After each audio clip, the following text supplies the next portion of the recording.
মা তিন্নি, এসব কি দেখছি আমি? বাবা, তুমি রাগ করো না। মিলির বাবার মতো আমরাও এই কাঁকড়া বিক্রি করে অনেক টাকা পেতে পারি। দেখো, কাঁকড়াগুলো কত বড় আর সুন্দর দেখাচ্ছে।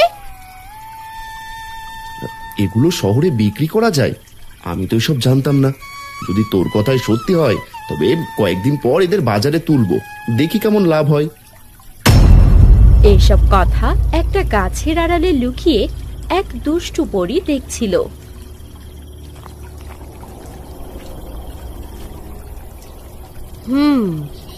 এখানে মানুষ দেখি মাছ না ছেড়ে এখন কাঁকড়া চাষ করা শুরু করেছে।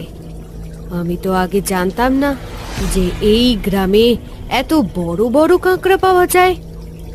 পরিলোক থেকে আমাকে তাড়িয়ে দেওয়ার পর থেকে ভালো কোনো খাবার জুটে না।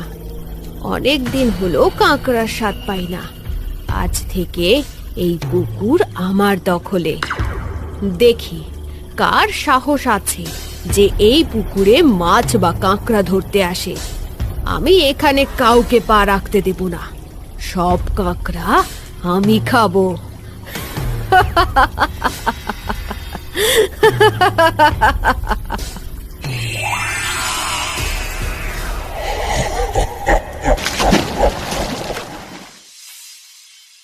বাবা, শুনেছি কাঁকড়া ভাজা খেতে নাকি দারুণ মজা আর অনেক শক্তি হয় শরীরে। আমাকে পুকুর থেকে একটা কাঁকড়া ধরে দাও না, আজ মা ভাজবে। ওগো, আমিও কোনোদিন কাঁকড়া ভাজা খাইনি, তাই আমার জন্য আর তিন্নির জন্য বড় দেখে দুটো কাঁকড়া ধরে আনো না, দেখি কেমন স্বাদ হয় ওগুলোর। আচ্ছা ঠিক আছে, তোরা যখন খেতে চাইছিস তখন চল পুকুর পাড়ে যাই।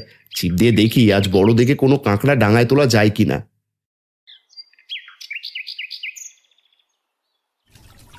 বাবা, আকাশ তো প্রায় অন্ধকার হয়ে এলো। তুমি আর দেরি না করে তাড়াতাড়ি ছিপটা পুকুরের মাঝখানে ফেলো তো। আজ কিন্তু বড় একটা কাঁকড়া আমাদের ধরতেই হবে। ধৈর্য ধর্মা, তাড়াহুড়ো করলে মাছ বা কাঁকড়া কোনোটাই ধরা দেবে না। এই দেখ, আমি ছিপ ফেলছি, বড় কোনো কাঁকড়া টোপ গিললেই টান দেব। ছিপ পুকুরে ফেলতেই আকাশে বিদ্যুৎ চমকাতে থাকে। হারান আর তিন্নি অবাক হয়ে আকাশের দিকে তাকাতেই হাতের ছিপ পুড়ে আগুনের গোলা হয়ে পুকুরে ডুবে যায়। ওরে বাবা রে, এ কি অলৌকিক কাণ্ড বাবা! লোহার ছিপটা চোখের পলকে আগুনের গোলার মতো জ্বলে পুড়ে একদম কয়লা হয়ে গেল কেন? আমি তো নিজের চোখকে বিশ্বাস করতে পারছি না রে মা।